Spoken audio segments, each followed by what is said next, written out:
I've been in prison for a year now, and my experience in prison has been boring up until now.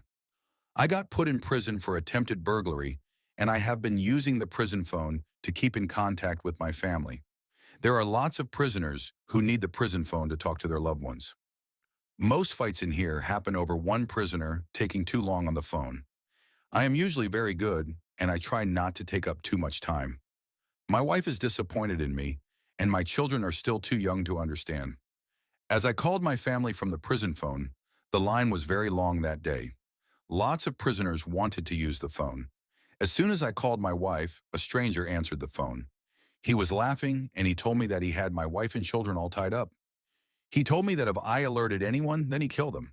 And also I wasn't allowed to put the prison phone down. I looked behind to see that queue had gotten longer, and the other prisoners were losing patience.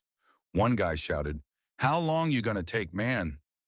I quietly begged the man not to hurt my family, and all he told me was not to put the prison phone down, or else my family will die. Then more gruntled prisoners were becoming annoyed, and they were all shouting at me to hurry up with the phone. Then the guy who had my family all tied up demanded me that I tell those prisoners to shut the hell up. I demanded evidence that he had my family all tied up. Then my wife was put on the phone, and she confirmed that it was all true. Then when a couple of prisoners told to hang up the phone, I told them to shut the hell up as the guy I had told me to do.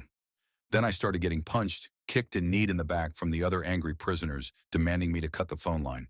The guy who I was talking to told me to shout at the other prisoners and to call them hoes. I did exactly that, and for my family I will do anything.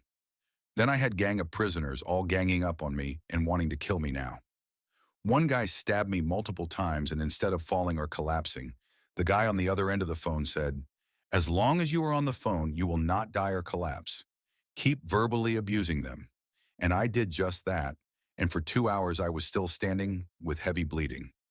I got stabbed even more due to my verbal abuse, and then when the guy cut the phone line, I instantly collapsed. I woke up in hospital and my family are fine.